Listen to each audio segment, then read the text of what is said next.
हामी मुलपानी क्रिकेट ग्राउन्डमा छौँ अहिले। तपाईले देख्न सक्नुहुन्छ अहिलेको यहाँको ताजा दृश्यहरू।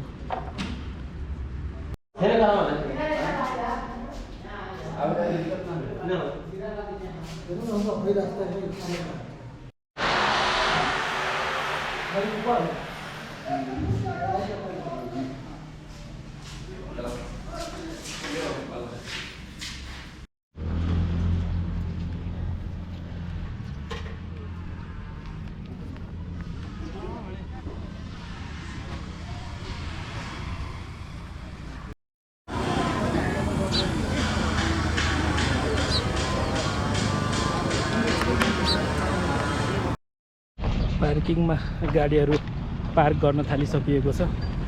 त्यसको लागि एउटा टिम आएको छ। त्यो टिमको गाडी पनि यही यो भर्खरै बनाएको पार्किङमा अस्तिसम्म बाटोमा राख्ने गरे हुन्थ्यो, अहिले चाहिँ यहाँ राखेको छ। गुड साइन भनेको पार्किङको छेउमा यो मुलपानी ग्राउन्डको पार्किङको छेउमा चाहिँ मोबाइल टोयलेट पनि राखिदिएको छ। सो यसले पनि अब केही थप सहज चाहिँ बनाउनेछ पक्कै पनि। यहाँ महिला र पुरुषको लागि अलगै अलगै सेक्सन छ र यो यसरी चाहिँ पब्लिक र मोबाइल टोयलेट चाहिँ राखिएको छ। हेर्न सक्नुहुन्छ दृश्यमा तपाईहरुले।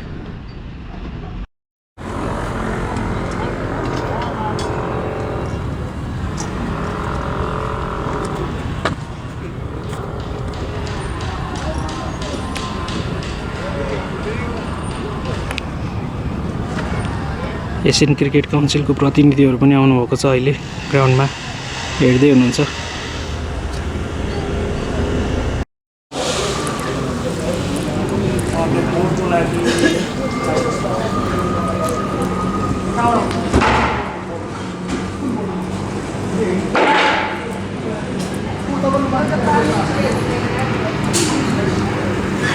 एक ग्राउन्ड चाहिँ यो ग्राउन्डको वरिपरि गो अराउन्ड गर्नेछु, तपाईहरुले हेर्न सक्नुहुनेछ।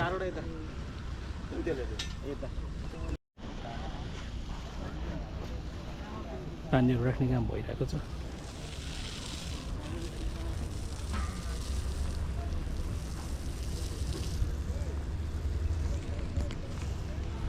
यहाँनिर चाहिँ यो स्कोर बोर्ड तयार भएको छ। यो म्यानुअल स्कोर बोर्ड हो। यहाँनिर चाहिँ यो डिजिटल एउटा बोर्ड पनि रेडी भएको छ। यो सायद एडभर्टाइजमेन्टको लागि होला। यहाँनिर चाहिँ क्यामेरा स्ट्यान्ड पनि रेडी भइसकेको छ हैन, तपाईले देख्न सक्नुहुन्छ। एकदमै र्यापिड अब यो फाइनल प्रिपरेसनको कामहरू चाहिँ भइराखेको छ हैन। अधिकांश कामहरू भइसकेको छ र केही फाइनल प्रिपरेसनहरूको काम बाँकी भएर होला। फाइनल प्रिपरेसनको कामहरू चाहिँ भइराखेको छ, तपाईले दृश्यमा देख्न सक्नुहुन्छ। जताततै एसियन क्रिकेट काउन्सिलको बोर्डहरू राखिसकेको छ हैन। अनि अन्य प्रिपरेसनहरू जुन यो होर्डिङ बोर्डहरू भनौँ यस्तो खालको कुराहरू राखिदिन्छ भने ग्राउन्डमा पानी हाल्ने अनि पिचको कामहरू त अब एभ्रिडे चलिरहेको छ हैन। त्यो एभ्रिडे चल्ने कामहरू चाहिँ भइराखेको छ। अरू कामहरू चाहिँ अलमोस्ट सकिसकेको छ हैन। तपाईले देख्न सक्नुहुन्छ एउटा भनौँ न हिस्टोरिक डे हो मुलपानी क्रिकेट ग्राउन्डको लागि। पहिलोपटक अन्तर्राष्ट्रिय प्रतियोगिता हुने तयारीमा छ र यो साइड स्क्रिनको छेउमा यो लाइभ क्यामेरा स्ट्यान्ड हैन देख्न सक्नुहुन्छ। सो एकदमै प्रिपरेसनहरू चाहिँ तपाईको अब फाइनल स्टेजमा छ। Cricket association of Nepal Mulpani cricket ground है कागेश्वरी मनोहरा नगरपालिकामा पर्छ यो। अनि चाहिँ फ्ल्याग स्ट्यान्ड हटाएको छ, सायद अब केही चेन्ज गरेर राख्ने होला कि अहिले चाहिँ हटाएको जस्तो देखिन्छ है। सो हामी चाहिँ एकछिन यो फाइनल अब लास्टको यो चाहिँ ग्राउन्डमा चाहिँ गो अराउन्ड गरेर तपाईँलाई देखाऊँ भनेर चाहिँ मैले यहाँनिर एकचोटि चाहिँ रिक्वेस्ट गरेर यहाँ आएको थिएँ सोधेर। सो तपाईहरुलाई चाहिँ ग्राउन्ड देखाउन गइराखेको छु। राम्रो छ, प्रिपरेसनहरू राम्रोसँग गरेको छ एन्ड धेरै कुराहरू चाहिँ सुधार भएको छ। छोटो समयमा मुलपानीमा जे जति सुधारहरू भयो त्यो चाहिँ एप्रिसिएबल छ ग्राउन्डमा। धेरै चिजहरू चाहिँ चेन्ज भएको तपाईँले देख्न सक्नुहुन्छ। र एसियन क्रिकेट काउन्सिललाई पनि धन्यवाद दिनुपर्छ, उसले धेरै सपोर्ट गरेको छ नेपाललाई यो म्याच आयोजना गर्नको लागि। र त्यसै गरिकन चाहिँ क्यानले पनि हार्डवर्क गर्यो। यहाँको स्थानीय सरकार भनौँ, नगरपालिका, यहाँको कागेश्वरी मनोरा नगरपालिकाले पनि धेरै सपोर्ट गर्यो। त्यही भएर पनि चाँडै छोटो समयमा धेरै कुराहरू गर्न सम्भव भएको थियो है। सो तपाईँले चाहिँ धेरै चेन्ज भएको, ग्रिनरी भएको चाहिँ देख्न सक्नुहुन्छ होइन यहाँनिर चाहिँ। सो नयाँ यो रोलर ACC क्रिकेट काउन्सिलबाट प्राप्त भएको रोलर पनि यहाँ राखिसकिएको छ। एन्ड सुपरदेखि लिएर अन्य सामग्रीहरू पनि आएको थियो। अनि त्यसपछि सो अब यहाँनिर चाहिँ ग्राउन्ड चाहिँ एकदमै हरियो क्लिन ब्युटिफुल देखिएको छ है। तपाईँले देख्न सक्नुहुन्छ एकदमै राम्रो देखिएको छ। एसियन यो स्ट्यान्डहरू दुईटै स्ट्यान्ड तयार भएको छ। अनि यो चाहिँ एउटा पभिलियन बिल्डिङको छेउमा छ, अर्को चाहिँ छ।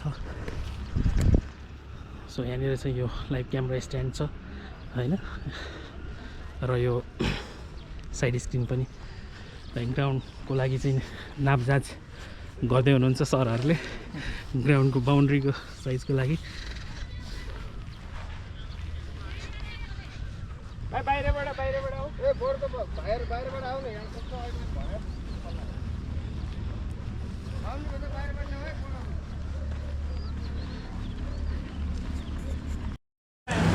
Two chairs outside.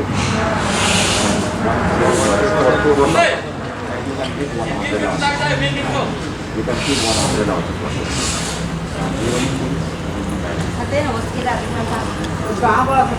Asian cricket काउन्सिलको प्रतिनिधिहरू इन्सपेक्सनमा हुनुहुन्छ।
सो अब यत्रो प्रिपरेसनहरू गरिरहँदाखेरि चाहिँ हामीले पनि अब के कसरी चाहिँ सपोर्ट गर्न सकिन्छ होइन।